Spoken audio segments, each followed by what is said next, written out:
Analysis, BCG matrix, porter 5, ये सारी चीजें हम लोगों ने फोकस करी थी। बाकी हमने बोला था कि एक लेवल पे जाके थोड़ा सा रीड कर लीजिए क्योंकि काफी थ्योरी है, समझे, काफी थ्योरी है, तो इसमें हमने बोल दिया था कि एक लेवल पे जाके उसको रीड कर लीजिएगा। उसके बाद प्रोसेस, जब कंसेप्ट की बात आई थी तो हम लोगों ने इकोनॉमिक कंडीशन, ये तो काफी थ्योरी थी, लेकिन मेन हम लोग की जो प्रिपरेशंस वाली थी, जैसे हम लोग बजट्स कैसे बनते हैं, मतलब कैसे हर लेवल पे हम लोगों ने बजट बना बना के चेक कर लिया। फिर उसके बाद जिसको मेथडोलॉजीज यहाँ पे बोला गया है, जिसमें हम लोगों ने बनाया था activity based budget, zero based budget, ये सारी फ्लेक्सिबल, ये सारी चीजें हमने वहाँ पे खत्म करी थी। फिर उसके बाद हमने फोरकास्टिंग में भी चीजें, काफी सारी चीजें हमने खत्म करी थी। फिर भी एक बार मैं बोलूंगा कि जैसे सेल्स बजट, ये सब को थोड़ा थोड़ा सा प्रैक्टिस करते रहने का, क्योंकि एग्जाम में काफी इंपॉर्टेंट, काफी वहां से क्वेश्चन बनते हैं। अच्छा ताहिर भाई, आपने हमको सवाल नहीं भेजे जी। ताहिर भाई अस्सलाम वालेकुम, आपने हमको भेजा नहीं जी चेक करने के लिए। वालेकुम सलाम सर। आपने भेजा नहीं हमको, ये थोड़ा सा जमा नहीं, हमको भेज देते ना, हमको 35 तक का चेक करने के लिए, 33 तक का। सर नहीं किया था ना। अरे ऐसा नहीं करे भाई, आप तो उस दिन बोले थे 15-20 मिनट, हम लोग बोला भी था कि 15-20 मिनट बैठेंगे खत्म हो जाएगा। लेकिन उस टाइम उसके बाद मेरे थोड़ा सा बाहर जाने का प्लान था। ओहो, क्या बात है, क्या बात है। बट आज करके भेज दें, अगर नहीं तो फिर कल से ऑफिस में ऐसा खतरनाक आप बिजी होइएगा कि वो फिर वो ताक पे रखा जाएगा। जी याद करता हूँ। अच्छा, बाकी असाइनमेंट मैंने आपको थोड़ा सा एक्स्ट्रा एफर्ट लगाने के लिए बोला था, क्योंकि आपकी चीजें थोड़ी अच्छी है, तो मेरे को लगता है कि अगर अच्छी है तो उसका उसका यूज भी होना चाहिए।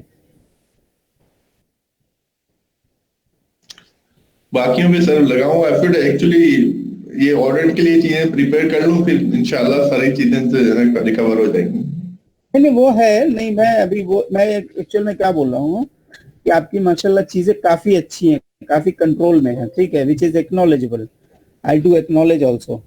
तो मैं चाह रहा था कि जो बजट के साथ सादा असाइनमेंट जो हम लोगों ने करने थे, उसको अगर आप कर जी लेंगे तो थोड़ा सा बेहतर हो जाएगा। क्या बोलते हैं आप? ठीक है सर, कर लूंगा। क्योंकि आपकी मेरे को चीजें लग रही काफी कंट्रोल में है, काफी अच्छी है, तो थोड़ा सा ही सिर्फ एफर्ट चाहिए होगा और आपकी चीजें, मतलब आप बहुत अच्छे से कर पाइएगा बजट वाला पोर्शन। एटलीस्ट आप दोबारा जिस वक्त करने का मौका रहेगा उस वक्त आपकी वो हो जाएगी, ब्रश अप भी हो जाएगी, और अभी जो लेवल पे क्वेश्चन वश्चन अगर प्रॉब्लम फंसेंगे तो हम लोग उसको रिजॉल्व कर पाएंगे। ओके सर, मैं चेक चेक करके फिर मैं आपसे वो डिस्कस कर लूंगा। Will see what is the learning objective of this costing. तो कॉस्टिंग का जब हम लर्निंग ऑब्जेक्टिव्स देखते हैं तो वो हमको बोलता है कि आपको fix cost, variable cost, mix cost पता करने आना चाहिए, और साथ में आप उनके बिहेवियर्स को अंडरस्टैंड कर सके लॉन्ग टर्म और short term point of view में, और साथ में उनके चेंजेस कैसे होते हैं, उनके और भी कॉस्ट टाइप्स क्या होते हैं, उनके रेलेवेंट के अंदर और रिलेवेंट रेंज के अंदर उनके कॉस्ट के इम्पैक्ट क्या होते हैं। एक्चुअल में this is the first objective of learning this costing. तो कॉस्टिंग में हम लोग के पास जब कोई कॉस्ट होता है तो कॉस्ट कैसे कैसे काम करता है, कॉस्ट की क्लासिफिकेशंस क्या है, और साथ में कॉस्ट कैसे चेंज होता है लॉन्ग रेंज में, लॉन्ग रन में और शॉर्ट रन में। अगर होराइजन चेंज होता है तो what is the impact on the cost. ठीक है जी। तो सबसे पहले मैं आपको बता दूं कि यहाँ पे एक छोटा सा स्लाइड्स पे हमने सारी चीजें कवर करने की कोशिश की है। तो सबसे पहले हम लोग बात करते हैं कि कॉस्ट अकाउंटिंग के बारे में बातें होती है। तो कॉस्ट अकाउंटिंग बेसिकली 3 चीजों के बारे में बात करता है। कॉस्ट को आपको रिकॉर्ड कैसे करना है, और कॉस्ट की मेजरमेंट कैसे होगी, साथ में उसकी रिकॉर्डिंग कैसे होगी, और तीसरी उसकी reporting for the product cost, कैसे उसको प्रोडक्ट कॉस्ट पे हम रिपोर्ट कैसे करेंगे। ठीक है जी। ये हमारे कॉस्ट अकाउंटिंग करने का जो बेसिक रीजन होता है। तो cost accounting involves measuring, recording and reporting of the product cost. अब बात आता है कि हमारे पास जो होता है, अगर कोई बंदा प्रोडक्ट कॉस्ट की बात कर रहा है, इसका मतलब हम टोटल कॉस्ट के पॉइंट ऑफ व्यू से ही बातें कर रहे हैं, और साथ में हम यूनिट कॉस्ट के पॉइंट ऑफ व्यू से भी बातें कर रहे हैं। ठीक है जी। अब बात आता है कि कॉस्ट और एक्सपेंस के बीच में क्या फर्क है। तो ये हम लोग हमेशा क्या करते हैं, एक दूसरे को हम लोग इंटरचेंज कर देते हैं बहुत बार, ठीक है। बट टेक्निकली दोनों में काफी डिफरेंसेस हैं, टेक्निकली दोनों में काफी डिफरेंसेस हैं। तो बोला गया कि कॉस्ट वो होता है, cost are resources given up to achieve an objective. तो कॉस्ट क्या होता है, वो रिसोर्सेज होता है जिससे आप अपने ऑब्जेक्टिव को अचीव कर सकें। लेकिन एक्सपेंस वो होता है जिसको आप चार्ज करते हो अगेंस्ट द रेवेन्यू। अब मैं आपसे पूछूंगा, कोई भी आदमी, आनंद भाई आप मेरे को बताओ कि आप जो है मैचिंग कंसेप्ट का मतलब क्या समझते हो, what do you understand by the matching concept?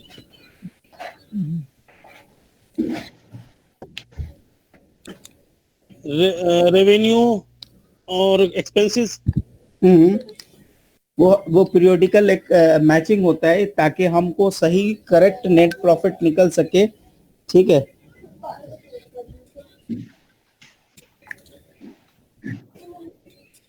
तो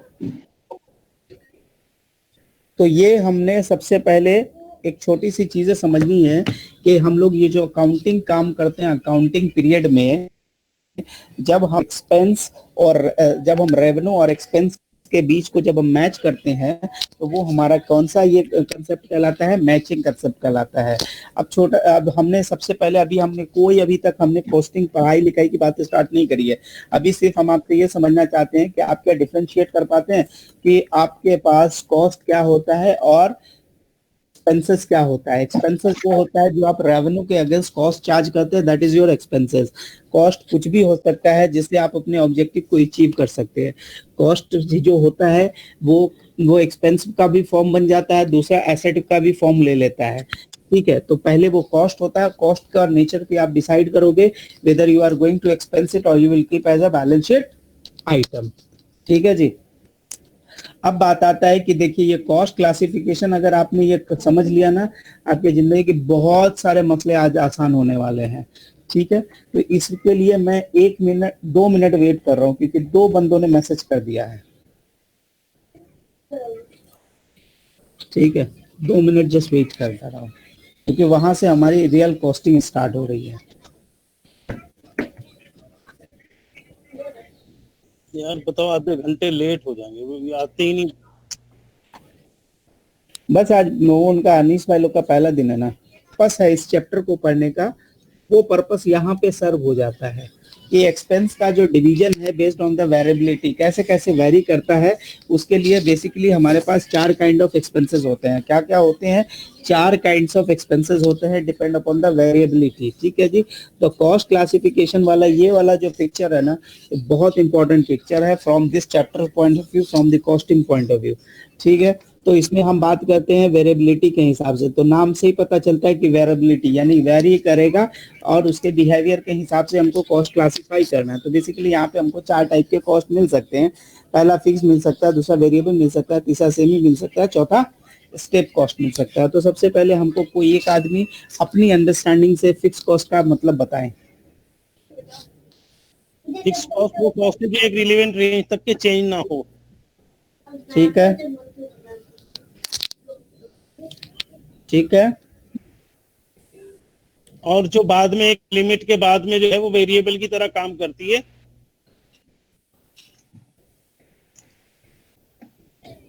जी, तो सबसे पहले आइए, फिक्स कॉस्ट का मतलब क्या होता है? Fix cost does not change when the level of production changes within the relevant range. तो relevant range is the keyword जो आपको याद रहना चाहिए, जिसके अंदर में ये कॉस्ट चेंज नहीं होता है।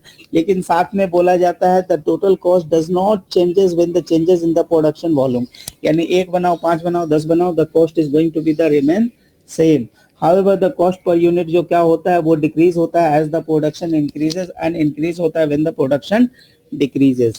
तो ये दोनों के बीच का ये अपोजिट रिलेशंस है। अब आपको मैंने यहाँ पे एग्जांपल्स लेके एग्जांपल्स में बताया कि देखिए ये बोल रहा है it is a cost which is not directly proportionate with the activity level, जैसे कि बिल्डिंग रेंट उनके एग्जांपल्स हैं, ठीक है। तो सबसे पहले अनीस भाई अस्सलाम वालेकुम। वालेकुम सलाम। सॉरी मिराज भाई, आई गेट लेट। मैंने आपका मैसेज 10 मिनट बाद पढ़ा, मैं लेट गया था आके ऑफिस से। ओहो हो, चले कोई नहीं। मैंने अभी सिर्फ 2 बातें करी है। एक जी ये जी कि कॉस्ट और एक्सपेंसेस के बीच में आप क्या डिफरेंशिएट कर पाते हैं। तो जी जी कॉस्ट जो होता है वो रिसोर्सेज होता है जो आपके ऑब्जेक्टिव को अचीव करने में आपको हेल्प करता है, ठीक है। ये होता है सही कॉस्ट का डेफिनेशन। जब ये एक्सपेंस होता है तो एक्सपेंस क्या होता है, ये हम रेवेन्यू मैचिंग कंसेप्ट के बेस पे चार्ज करते हैं, ठीक है। ये चार्ज किया जाता है against the revenue in a specific accounting principle. तो आपको समझने के लिए सबसे राइट एग्जांपल ये होता है, आपने अकाउंटिंग में मैचिंग कंसेप्ट पढ़ा होगा। This is very similar to the matching concept जब आपके पास एक्सपेंस वर्ड आएगा, ठीक है। तो कॉस्ट क्या होता है, पहले कॉस्ट होता है, अब कॉस्ट को आप एक्सपेंस करेंगे या आप बैलेंस शीट आइटम बनाएंगे, ये डिपेंड करेगा कि आप किस ऑब्जेक्टिव के कारण किस पर्पस पे उस पैसे को खर्च किया है, ठीक है जी। तो ये एक छोटा सा डिफरेंस है। फिर आपके जो आपको मैंने इसमें बताया है कि हम लोग को जो सिलेबस में पढ़ना है, उस सिलेबस में पढ़ने के पॉइंट ऑफ व्यू से जो पहला लर्निंग ऑब्जेक्टिव्स है वो ये है कि हम we will able to identify fixed variable, semi variable, इसकी बिहेवियर को समझ सके, उसके इम्पैक्ट को समझ सके, और रेलिवेंट रेंज में वो कैसे काम करता है, हाउ दे रिस्पॉन्ड, ये चीजों को हम समझ सके। ये इस चैप्टर का पहला ऑब्जेक्टिव है, ठीक है।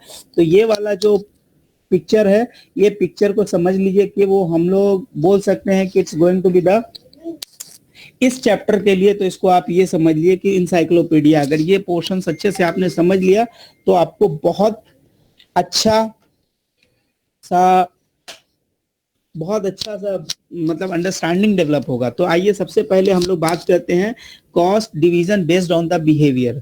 बिहेवियर या वेरिएबिलिटी का मतलब क्या होता है कि हम जो बात करते हैं कि वो कैसे चेंज करेगा, कैसे रिस्पॉन्ड होगा। तो उसको चार तरीके से हम लोग बेसिकली डिवाइड करते हैं। पहला होता है फिक्स, दूसरा होता है वेरिएबल, तीसरा होता है सेमी वेरिएबल, चौथा होता है स्टेप फिक्स कॉस्ट। यानी ये चार होते हैं जो वेरिएबल नेचर्स के, जिनको हम उसके वेरिएबिलिटी या उसके बिहेवियर के हिसाब से हम डिस्ट्रीब्यूट करते हैं। फिर बात आती है cost based on the element. Element में क्या होता है, हमेशा आपने देखा होगा, बहुत बार मटेरियल लेबर ओवरहेड लिखते हुए सबको देखा होगा। तो ये एक्चुअल में क्लासिफिकेशन है बेस्ड ऑन द एलिमेंट, क्या क्या एलिमेंट लगा के हम उस आइटम को बनाते हैं।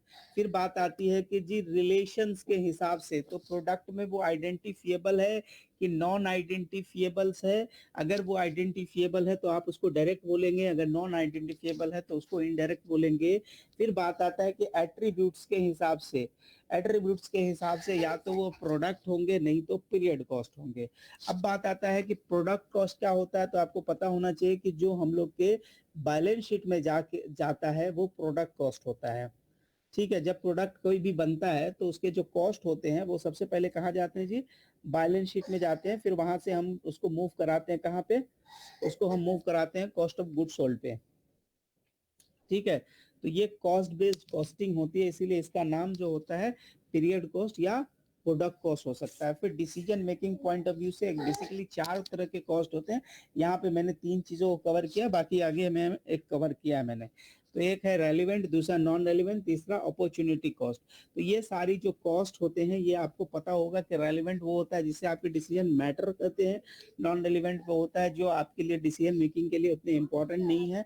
फिर बात होती है कि कॉस्ट का division based on the payment है, तो या तो एक्सप्लिसिट होगा नहीं तो इम्प्लिसिट होगा। एक्सप्लिसिट का मतलब ये होता है कि आपको पैसे पे करने होते हैं, that is called the explicit. अगर आपको पैसे नहीं पे करते हैं तो that is called the implicit. फिर बात आती है कि फंक्शन बेस्ड कॉस्टिंग क्या होती है, तो या तो प्रोडक्शन के में फंक्शन में कॉस्ट लगे होंगे, या तो एडमिन में लगे होंगे, या तो सेलिंग डिस्ट्रीब्यूशन में लगे होंगे, तो R&D में लगे होंगे, या फिर प्रोडक्शन या कहीं कन्वर्जेंस में कॉस्ट लगे होंगे। तो these are like a costing based on the production. लेकिन पहला चीज मैं आपके साथ अभी डिस्कस कर रहा हूं, that is called the cost based on the behaviour. तो आपसे मैंने एक छोटा सा सवाल पूछा कि आप मेरे को बताओ कि वेरिएबल कॉस्ट को हाउ डू यू डिफाइन, तो आप मेरे को कैसे डिफाइन करेंगे कि वेरिएबल कॉस्ट क्या होता है, please somebody. Direct material, direct labour और variable overhead. No no no no no no, that is the example, I am asking about the definition.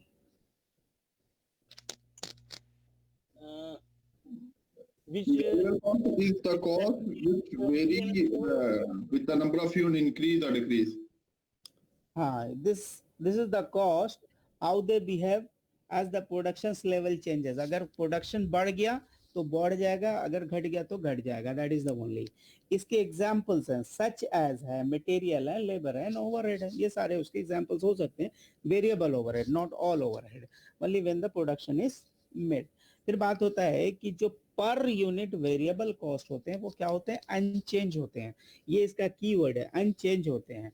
दूसरा बोला जाता है कि अगर प्रोडक्शन इंक्रीज या डिक्रीज भी होता है तो इनके पर यूनिट में कोई फर्क नहीं पड़ता, लेकिन टोटल टोटल जो कॉस्ट होते हैं वो या तो इंक्रीज होंगे अगर आपकी प्रोडक्शन इंक्रीज होगी, डिक्रीज होंगे अगर आपकी प्रोडक्शन डिक्रीज होगी।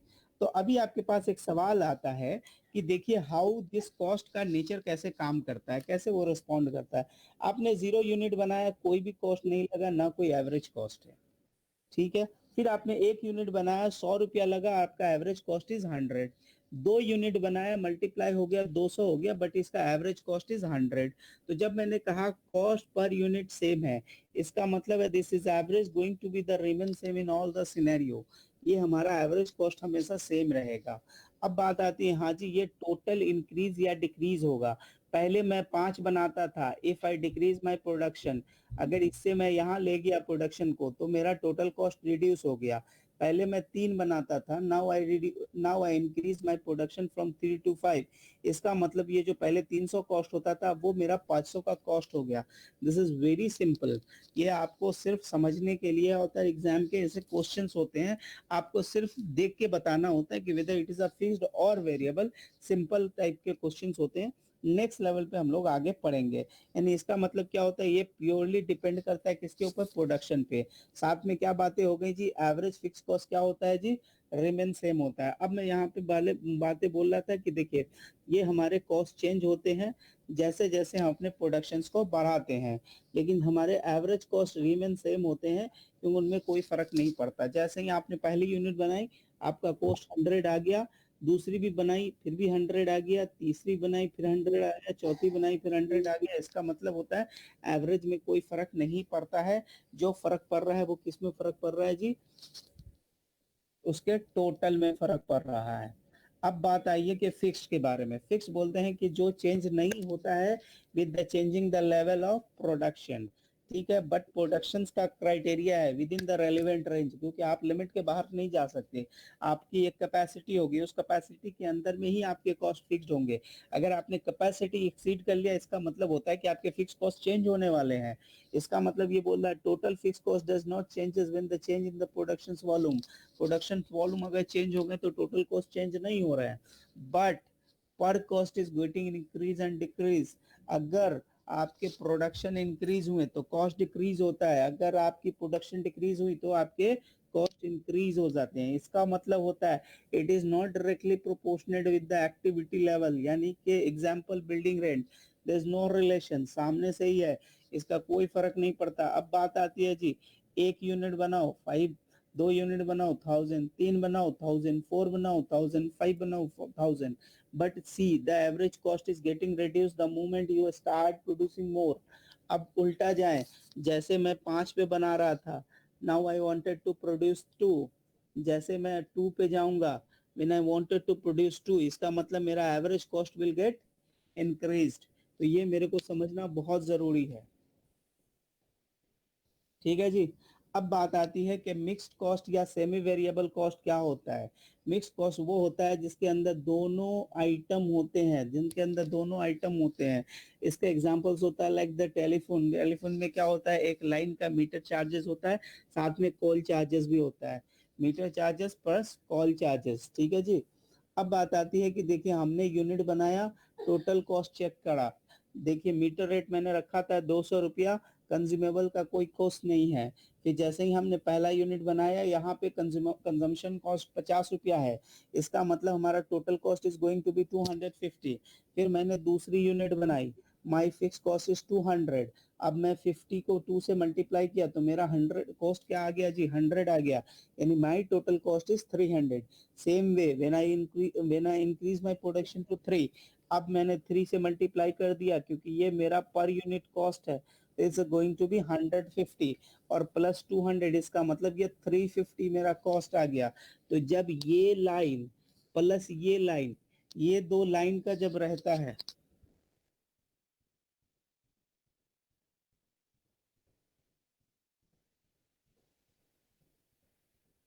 देखिए, जब ये लाइन, ये जो है और ये जब दोनों को साथ में कंबाइंड करके पढ़ते हैं, तब हम उसको टोटल कॉस्ट कहते हैं। यहाँ पे लिखा हुआ ब्लू वाली लाइन टोटल कॉस्ट है, ये जो है ये मीटर रेंट है, इसका मतलब ये एक्चुअली फिक्स कॉस्ट है।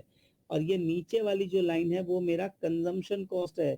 जीरो अगर आपका लेवल था तो आपके कॉस्ट कम थे, जीरो थे। जैसे जैसे आपने प्रोड्यूस करना स्टार्ट किया वैसे वैसे आपके कॉस्ट बढ़ने स्टार्ट हो गए। इसका मतलब ये है कि ये वेरिएबल है, ये फिक्स्ड है। और ये जब दोनों मिल जाते हैं, ये दो लाइन अगर मिल गए, इसका मतलब this is talking about the total cost. इसका जो एक्स लीनियर इक्वेशन बनता है वो ऐसे बनता है, y is equal to A plus B X. इसका जो लीनियर इक्वेशन बनता है वो बनता है y is equal to A plus B x.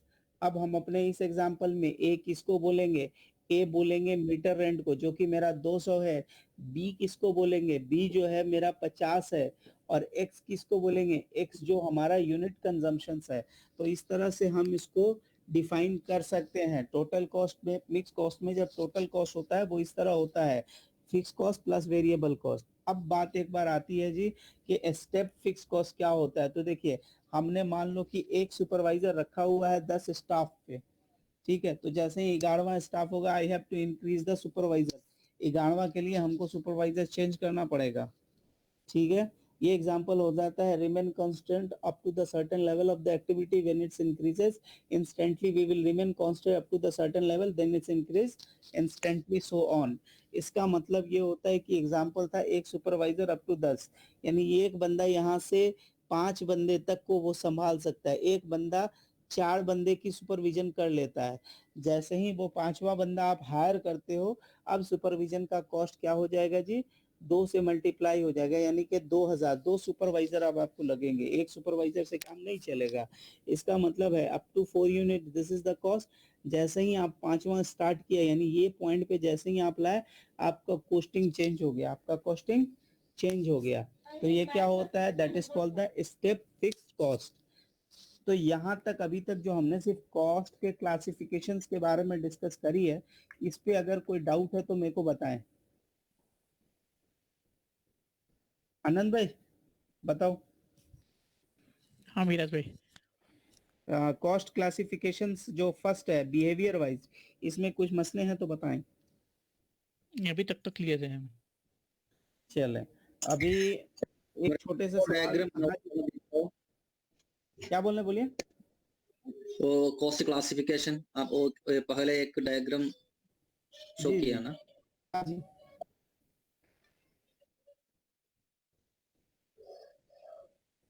जी जी, ये वाला। हाँ हाँ हाँ ओके, थोड़ा ऊपर ओके बस। Fine the first one function भी है। ओके ठीक है। Thank you. यस हाँ, और ताहिर भाई आपके कोई मसले हैं, कुछ समझने में दिक्कत, कॉस्ट का basic level. No sir. Anees भाई इसमें कोई मसले नहीं है ना, ये तो इजी चीज है। या अभी मैं देख रहा हूँ, बाद में मैं जो पढ़ूंगा ना उसमें तो क्लियर हो जाएगा, कोई इतना सीरियस चीज नहीं है अभी। नहीं, ये वाला पॉइंट पे तो एटलीस्ट आपके प्रॉब्लम नहीं होंगे, क्योंकि ये नहीं नहीं, बहुत बेसिक है। जी जी हम्म। जहां से डिफिकल्टीज आएंगी ना, वहां से मैं खुद बोल दूंगा कि हाँ ये वाला थोड़ा आपको दोबारा जाके एक बार करना पड़ेगा। ठीक हो। ठीक है। अब एग्जाम के कुछ सवाल आते हैं, ठीक है जी। वो एग्जाम के कैसे सवाल आते हैं, मैं वो पहले एक बार आपको दिखाता हूँ, क्योंकि अभी मैं आपको पूरी एक आइडिया दे रहा हूँ कि कैसे सवाल होते हैं। तो सपोर्ट पैकेज है जो एग्जाम के पेपर्स होते हैं।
हाँ भाई, ये एक सवाल आ रहा है, Manchester airline is the process of performing the contribution margin income statement.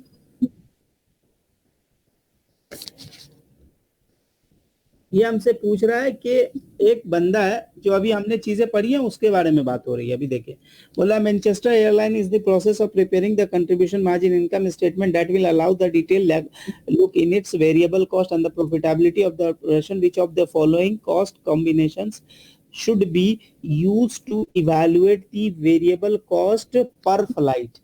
यानी आपको नीचे से देख के समझ के बताना है कि इसमें से कौन सा इंफॉर्मेशन आप लीजिएगा वेरिएबल कॉस्ट पर फ्लाइट निकालने के लिए।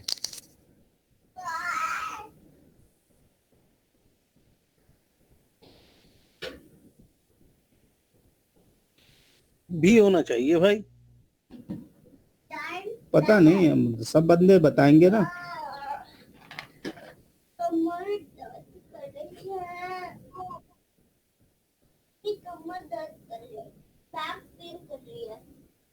सर भी है।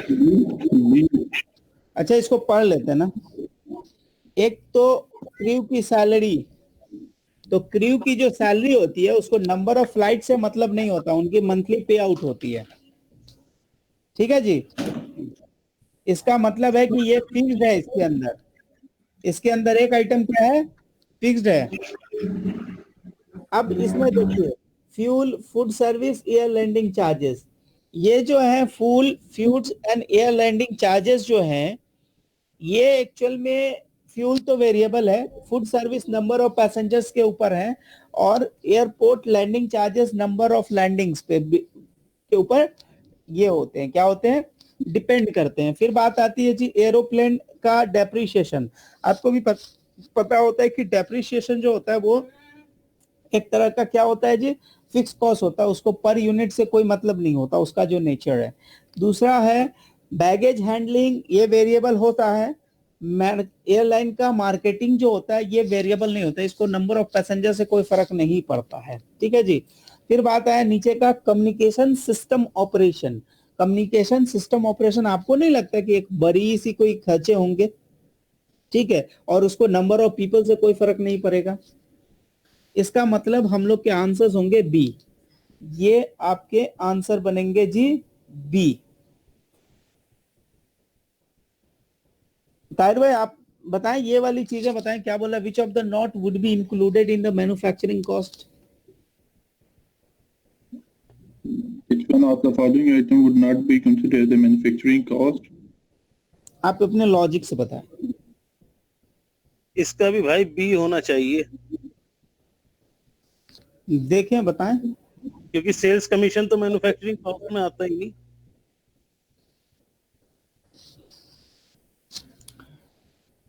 क्यों, प्लांट मशीनरी का टैक्सेस आता है क्या? सी वाला सर, सी। क्या? C plant property tax for an ice cream maker. C. अच्छा, देखिए मैं बता रहा हूं, प्लांट प्रॉपर्टी के जो टैक्स होते हैं ना, ये अगर इनकम टैक्स होते तो ये इनडायरेक्ट कॉस्ट होता, लेकिन चूंकि ये प्लांट प्रॉपर्टीज के हैं, यानी कि वर्क्स कॉस्ट के ऊपर टैक्सेस है, तो इसीलिए ये पार्ट ऑफ कॉस्ट बनेगा। ठीक है, इसका आंसर क्या होना चाहिए इसका? इसका आंसर है बी, क्योंकि हमको दोबारा? बताना बी है, बी बी। नहीं नहीं नहीं नहीं नहीं, ये जो आपने सी की रीजनिंग बताई है, हम्म, जरा दोबारा बताएंगे इसे? जी देखिए, ये है प्लांट प्रॉपर्टी के टैक्सेस हैं फॉर द आइस मेकर। तो सबसे पहले आप बताएं, ये जो प्लांट प्रॉपर्टीज हैं, ये उसके ऑफिस में खर्च हो रहे हैं या उसकी शेड के हैं? प्लांट प्रॉपर्टी जो होता है वो उसके वर्क्स यानी उसकी फैक्ट्री के होते हैं ना, ऑफिस के नहीं होते। ऑफिस के अगर टैक्सेस होते हैं तो वो जीएनए होते हैं, वो इनडायरेक्ट कॉस्ट होते हैं, वो प्रोडक्ट कॉस्ट नहीं होते बल्कि पीरियड कॉस्ट होते। चूंकि ये जो प्लांट से रिलेटेड है और ये फैक्ट्री से का ये पार्ट है, तो इससे रिलेटेड जो भी कॉस्ट है ये ओवरहेड है, फैक्ट्री ओवरहेड है, तो ये हमारे कॉस्ट ऑफ प्रोडक्शन का पार्ट बनते हैं। ठीक है जी। अब आते हैं आनंद भाई, यहां पे आपको समझ समझ के आंसर देने हैं, क्योंकि सारे के मूवमेंट को आपको चेक करना है।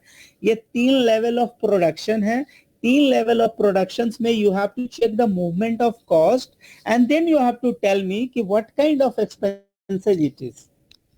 ओके भाई। टाइम लो, कोई मसला नहीं, बट आपकी अंडरस्टैंडिंग क्लियर होनी चाहिए।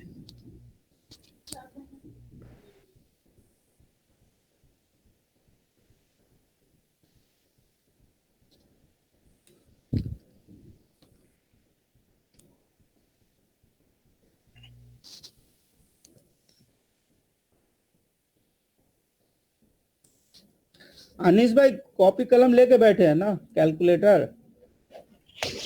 जी हाँ तो बस लगा दे कैलकुलेटर को काम पे। ठीक हो गया, एक्सेल की शीट खोली है। चले, गुड हो गया, बस लगा दे काम पे उसको।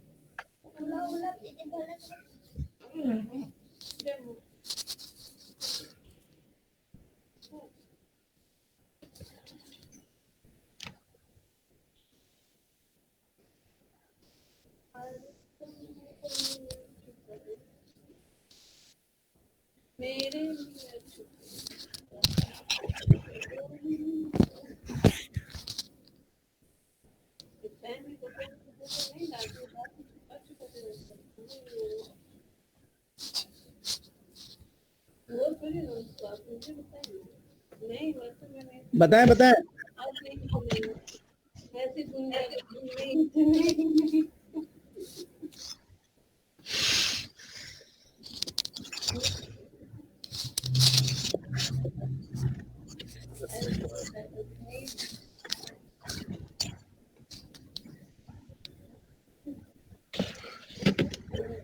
तो रोशन भाई, आपके नजर में क्या आंसर सही है? आपके नजर में रोशन भाई इसका आंसर होना चाहिए भाई,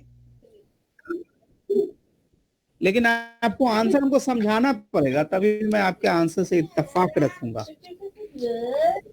रोशन भाई हमको आंसर समझाइए, कैसे बी है?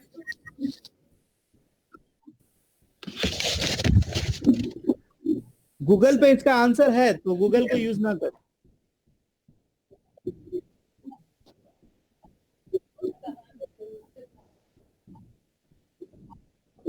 हाँ हाँ,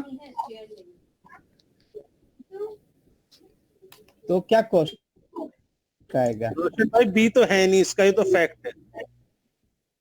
चलो रोशन भाई, आपको कैसे सॉल्व करना है ये देखो, आंसर तुक्का मार के कोई फायदा नहीं है, आपने पहले सॉल्व करनी है। तो देखो, ये 3 लेवल ऑफ प्रोडक्शन तो है, ये आप पहले कॉपी कर लो, अगर आप एक्सेल पे ही हो तो, नहीं तो कैलकुलेटर से कर लो। आ जाओ, पहला कॉस्ट है कितना आपका? 25,000। दूसरा कॉस्ट क्या है जी? 29,000। तीसरा कॉस्ट है 35,000। ठीक है जी। आपने सबसे पहले बताना है, हमको यहाँ पे स्टार मार्क्स में लिख दे रहा हूँ। फिक्स कॉस्ट के बारे में क्या बोला था? फिक्स कॉस्ट बोला था टोटल विल नॉट चेंज। क्या बोला था? Total will not change with in relevant range. पहला पॉइंट बोला था। दूसरा पॉइंट क्या बोला था जी? वेरिएबल यानी average fix cost will be change in opposite direction, opposite of production. फिर हमने क्या बोला था जी, तीसरा पॉइंट बोला था variable cost per unit will remain same. फिर चौथा पॉइंट क्या बोला था मैंने जी, variable cost total will go in same direction to the production.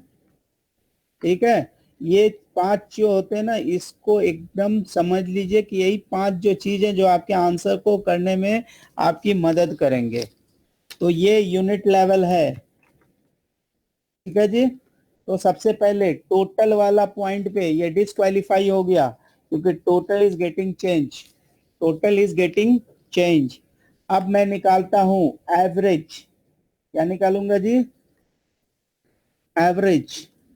Average is getting decreased, यानी कि एवरेज जो है वो फिक्स्ड नहीं है, यानी ये दोनों लाइन को डिस्क्वालीफाई कर गया. ये दोनों लाइन को ये डिस्क्वालीफाई हो गया. क्या हो गया जी?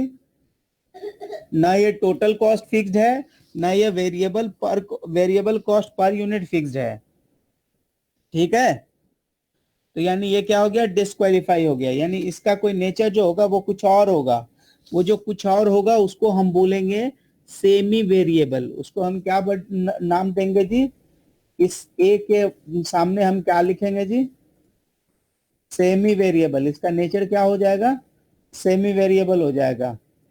क्यों? अगर ये दो पॉइंट पे डिस्क्वालीफाई हो रहा है, इसका मतलब ये सेमी वेरिएबल है. आ जाइए, थोड़ा टाइम लगाएं, कोई मसला नहीं है, लेकिन आंसर सही करें. दूसरा बोल रहा है जी 10,000, 15,000, 15,000, 10,000, 15,000 एंड 15,000. इसका मतलब ये है, ये दो लेवल पे कॉस्ट फिक्स है, रिमेन सेम है. यानी कि ये एक रेंज पे 10,000 था, ये नेक्स्ट लेवल के रेंज पे ये 15,000 है. इसका मतलब इसका जो नेचर है वो क्या है जी? फिक्स कॉस्ट है. आ जाइए, बी का आंसर हो गया. सी पे आइए. सी पे देखिए 15,000, 18,000, 22,500, 15,000, 18,000 एंड 22,500. इसका मतलब ये चेंज हो रहा है, यानी ये फिक्स तो नहीं है. अब हम चेक करेंगे जी इसका per unit cost divide by 10. अब देखिए ये कॉस्ट जो है वेरिएबल कॉस्ट पर यूनिट जो है सेम है. इसका मतलब इसका नेचर क्या है? इसका नेचर है वेरिएबल कॉस्ट. अगर ये इसमें आता है तो ठीक है, नहीं तो यही सही है, कोई दूसरा ऑप्शन नहीं है. ठीक है, हाँ, पहला सेमी वेरिएबल हो गया जी, दूसरा फिक्स्ड हो गया, तीसरा वेरिएबल हो गया. या आंसर इज ए. तो इस तरह से आपको करना पड़ेगा रोशन भाई, वो तुक्का वाला नहीं चलेगा.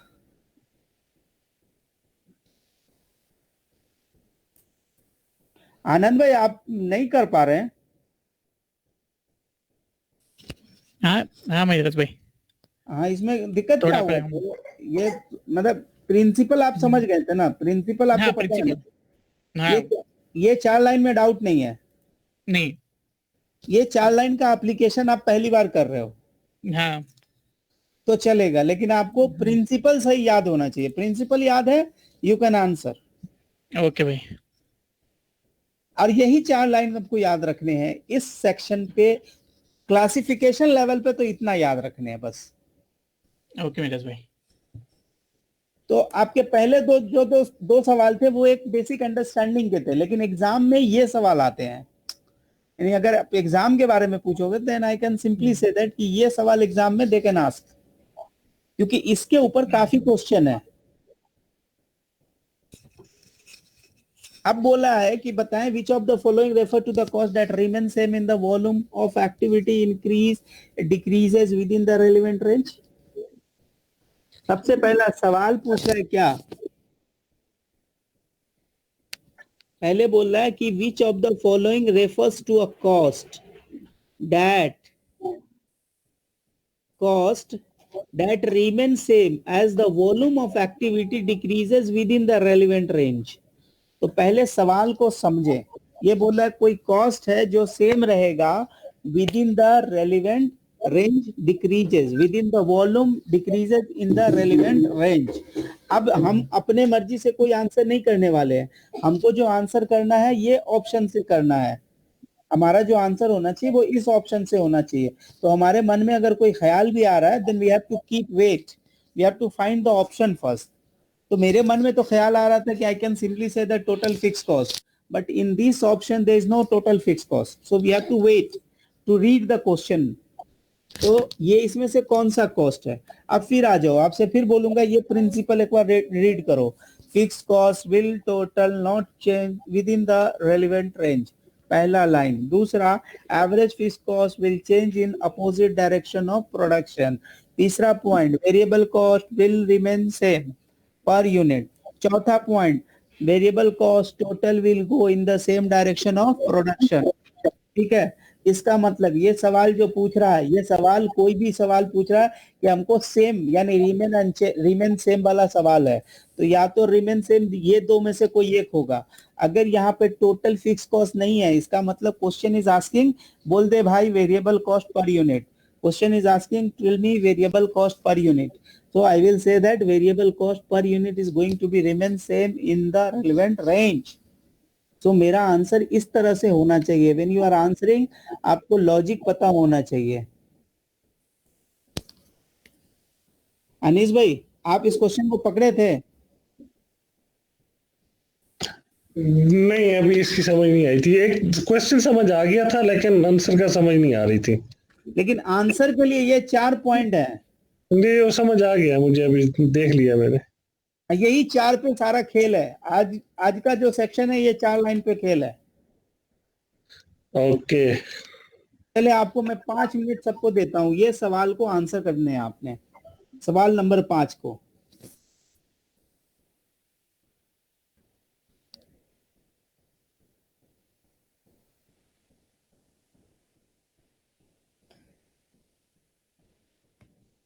ताहिर भाई 5 नंबर वेटिंग कर रहा है भाई. जी सर, कर रहा हूँ. बस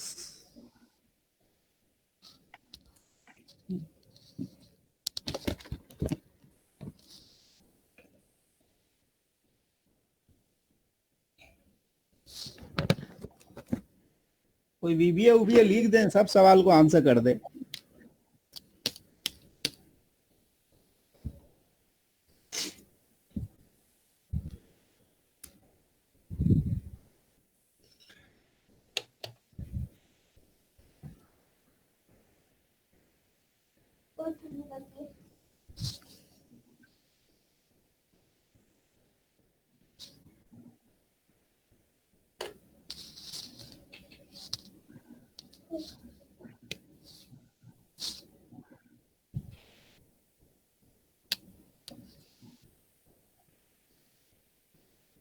Taparia.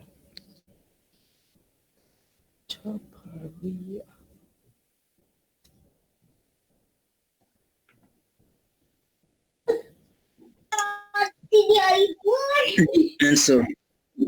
जी भाई. ए D last one. डी. चले, अनस भाई ने डी दिया भाई. सर मेरा भी डी है. आपने भी डी दिया. चलो सही है.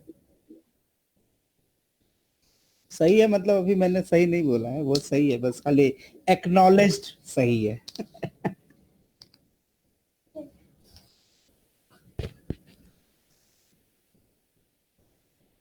या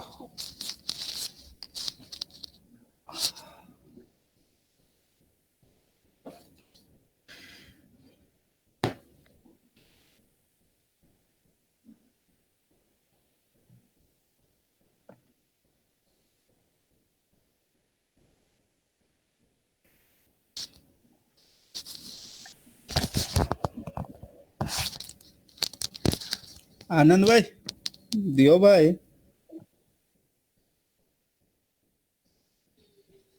हाँ विराज भाई. बताए ना कुछ आया. नहीं कर रहा हूँ भाई. हाँ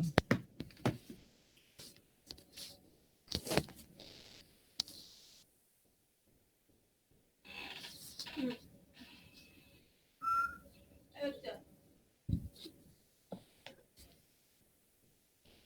लग रही तो पहनो ना। नहीं, मैं खेल रही हूँ ऐसे। अच्छा ये कहाँ था तेरा?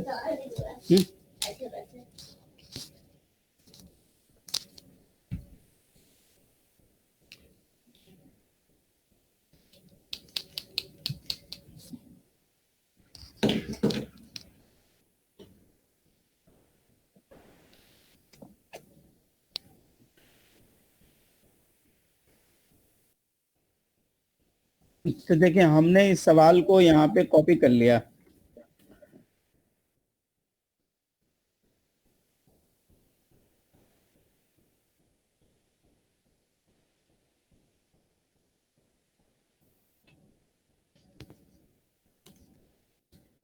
ठीक है, और हमने बोला 3 लेवल ऑफ यूनिट लेवल पे हमने प्रोडक्शन किया है। एक 1000 है, दूसरा 1500 है, तीसरा है 2000। ठीक है, अब मैंने लिया cost A, cost B, cost C and cost D. ठीक है जी, अब मैंने कॉपी करना स्टार्ट किया तो क्या है 1420 है, 2130 एंड 2840। अब मैं सबसे पहले पूछूंगा क्या सब फिक्स्ड हो? जवाब आएगा नहीं, मैं फिक्स नहीं हूं। इसका मतलब ये है कि मेरे को चेक करना पड़ेगा एवरेज कॉस्ट। तो मैं पूछूंगा सारे एवरेज कॉस्ट, बोला फिक्स्ड है। अच्छा, यानी एवरेज कॉस्ट अगर सब फिक्स्ड हो, इसका मतलब यू आर सेइंग दैट कि आपका एवरेज कॉस्ट यानी कि variable cost per unit same है। अच्छा, it means you are variable cost, you are variable cost. Same second में बोलेंगे 1550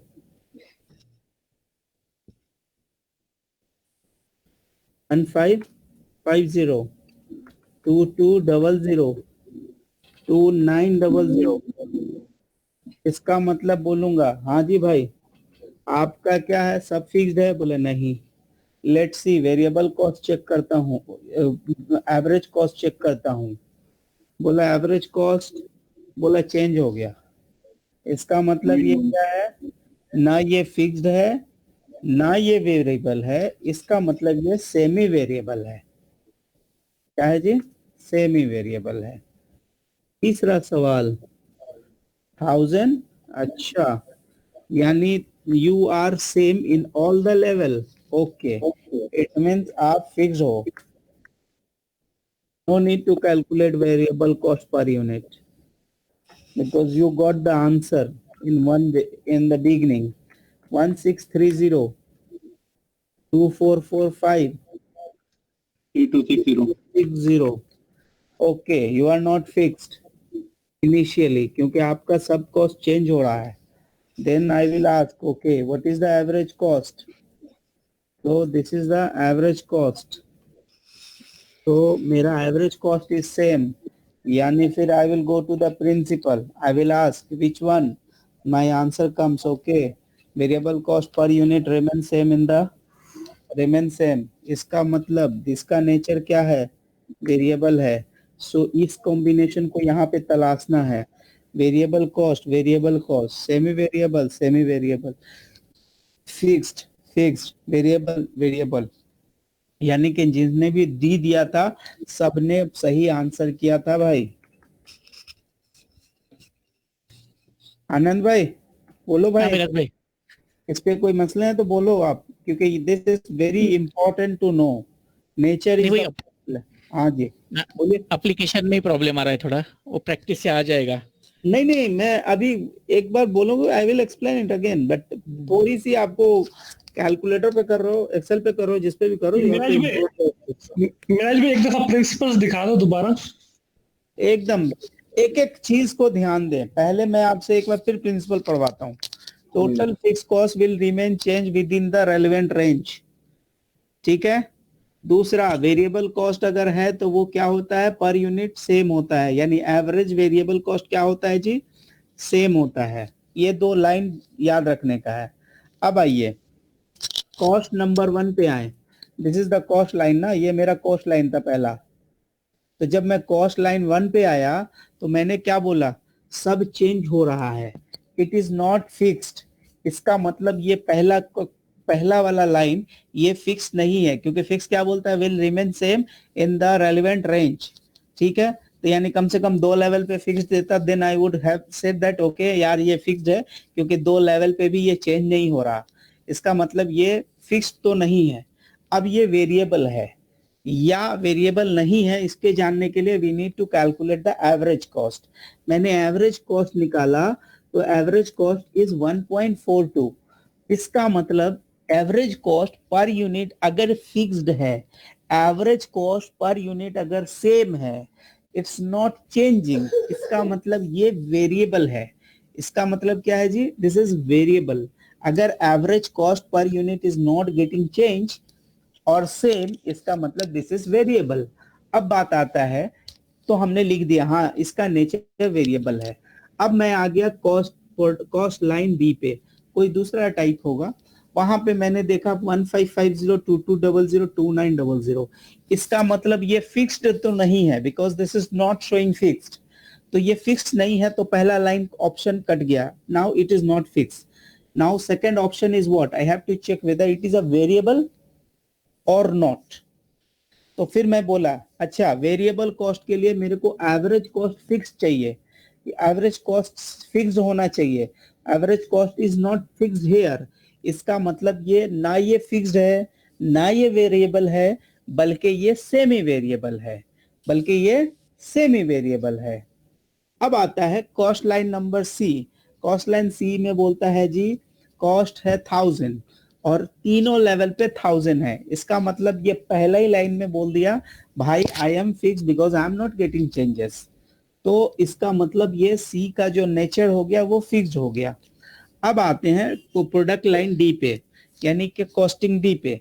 तो डी पे जब हम आके चेक किया तो मेरा कॉस्ट है 16302450, यानी ये सेम नहीं है टोटल बेसिस पे, यानी ये फिक्स्ड नहीं है।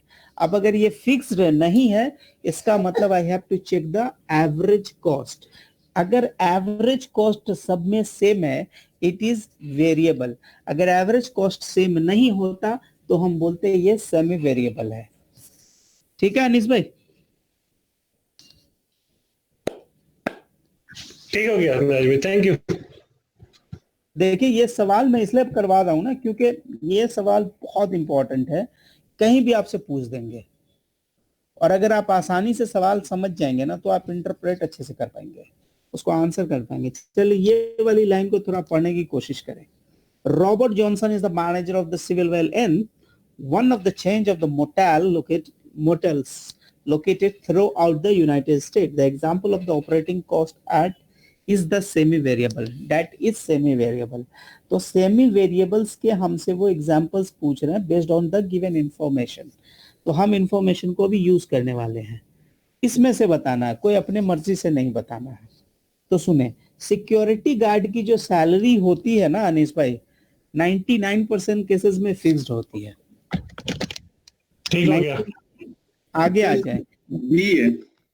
हाँ बी है, बट दूसरा क्यों नहीं है ये भी तो जानना पड़ेगा ना। ये है, ये तो पता है, लेकिन दूसरा क्यों नहीं है।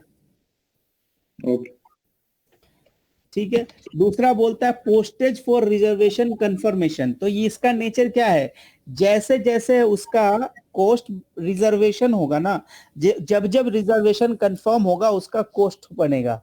इसका मतलब ये क्या है, रिजर्वेशन के ऊपर डायरेक्टली डिपेंडेंट है, तो ये क्या हो गया जी, वेरिएबल हो गया। क्या हो गया, वेरिएबल हो गया। फिर बोल रहा है लोकल येलो पेज एडवर्टीजमेंट। मैंने पीछे भी आपको मार्केटिंग के एक एग्जांपल दिया, मैंने बोला marketing has no relation with the production, तो उसको तो वैसे भी भूल जाइए।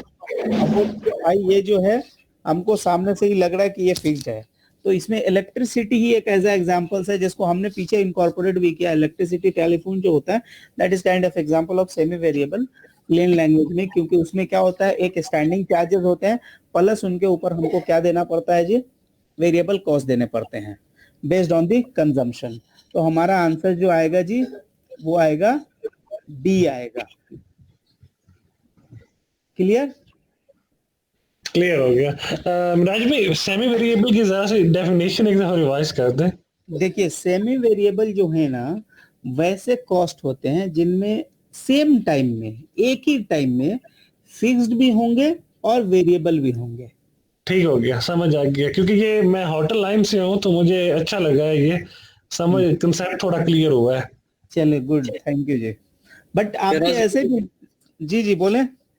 सेमी वेरिएबल को सेमी फिक्सर भी बोलेगा ना? हाँ हाँ मर्जी है भाई, बोल रहे हैं सेमी फिक्स्ड भी इसी को बोलते हैं, बट ज्यादा अप्रोप्रिएट सेमी वेरिएबल यूज करते हैं वो लोग। सही बात है, लेकिन अगर एग्जाम में ऐसा आता है तो कंफ्यूज हो जाएगा ना, इसलिए कंफर्म। नहीं नहीं एकदम सही है। अब हमसे कुछ एक वेरिएबल कॉस्ट का कॉस्टिंग पूछना चाह रहा जी। ये थोड़े से अच्छे न्यूमेरिकल्स हैं, ठीक है, तो इसको मैं कर दूंगा, कोई मसला नहीं, क्योंकि ये न्यूमेरिकल्स थोड़े अच्छे हैं, थोड़े डिफरेंट है। अब ये बच्चा सा एक सवाल फिर उन्होंने 30 नंबर लाइन पे पूछ दिया जी। इस बार मैं नहीं करने वाला, आपने करना है, ठीक है। 5 मिनट का टाइम दिया।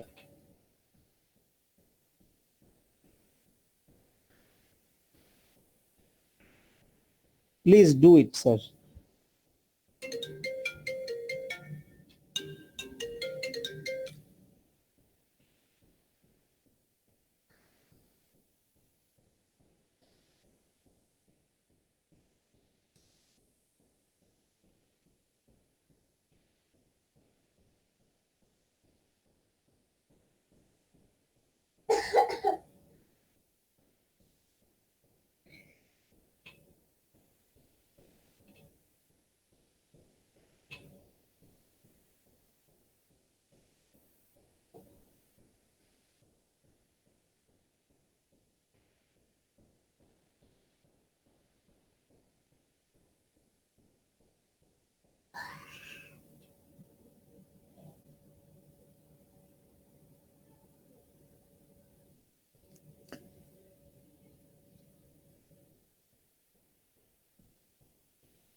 बी। बी।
बी है भाई। D Delhi. B B B. अच्छा बेंगलुरु।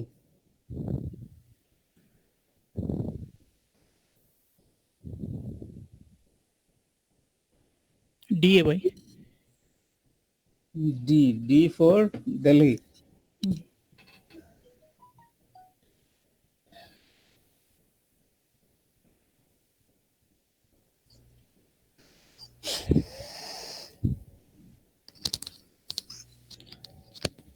खैर भाई, बी बी, ओके।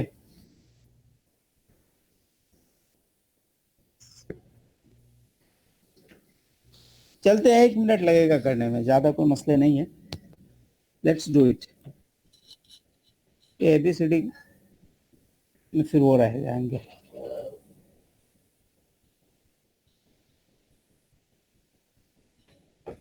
सर मेरा भी बी है। आपका भी है? चलो डन हो गया, अभी चेक हो जाएगा लगे यहाँ पे। जी भाई, हाँ मिक्स्ड भी बोलते हैं सेमी वेरिएबल को। हाँ जी, तो 25,000, then 50,000 and then 75,000। कॉस्ट ए कितना है? 3250 5250 5250 and then 7250। 250। तो सबसे पहले मैं एवरेज निकाल दूं क्योंकि टोटल मैच नहीं हो रहा। इसका मतलब है I have to go for the average. Average निकालता हूँ, so it is not coming same. इसका मतलब ये सेमी वेरिएबल हो गया जी। वेरिएबल, हाँ, यहाँ पे मिक्स्ड है तो यहाँ पे वर्ड मिक्स्ड यूज कर ले रहा है। ठीक है जी, तो हो गया ए का आंसर तो मिल गया। बी पे आते हैं। बी बोल रहा है all time 7500। It means it is fixed.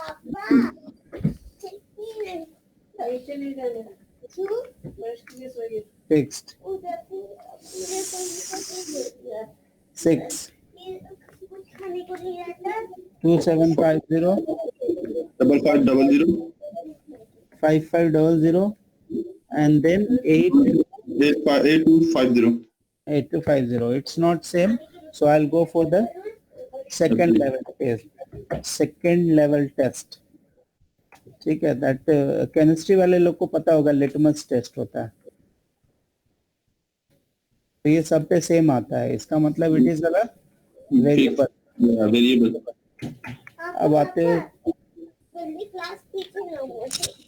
B. Okay, 1750, उसके बाद है 2500 और तीसरा है 3000। ठीक है, टोटल पे तो फिक्स, टोटल में चेंज हो रहा है। इसका मतलब ये अब मेरे को चेक करना पड़ेगा एवरेज पे।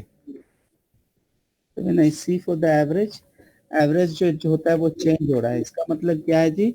This is also the mixed. तो देखिए, इसका मतलब है कि ये मिक्स्ड है, फिक्स्ड है, मिक्स्ड है, फिक्स्ड है, वेरिएबल है और मिक्स्ड है। यानी this is actually the level of, this is actually the combination of cost. ये हम लोग का कॉस्ट है यहाँ पे। ठीक है जी, ये हम लोग का कॉस्ट है। आनंद भाई, ये 4 सवाल आपने प्रैक्टिस करने हैं। हाँ मेरा भाई, कैसे भी करके। रीजन ये है, मेरे को एक चीज समझ आई कि आपको कंसेप्ट समझ आ रहा है, एप्लीकेशन में थोड़े मसले हैं, but once you do it ना 3-4 सवाल, तो आई बिलीव आपके हो जाएंगे। ठीक है, पक्का। और मैं भाई लोग सबसे बोलता हूँ कि ये एक, इसको आप रेफर करते रहें। This is a books which you have to refer, because इसमें अभी हम लोगों ने तकरीबन ऑल टुगेदर हमने कम से कम 10-12 तक का, 15 तक का आपके हिसाब से सवाल बना दिया है।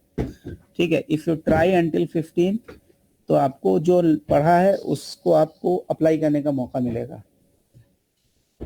और ये बुक बहुत इंपॉर्टेंट है, मतलब आप इसको प्रैक्टिस जितना बेहतर से कर सकते हैं, आपके एग्जाम प्रिपरेशंस में आपको हेल्प मिलेगी। और ये सब जगह अवेलेबल है, तो इसमें कोई मसले नहीं है कि आपको बुक के लिए कुछ खोजना है। मैं भेज दे रहा हूँ फिर भी। ठीक है, एक छोटा सा रिक्वेस्ट, सब आदमी अपना अपना ईमेल आईडी टाइप कर दें ताकि आई विल सेंड इट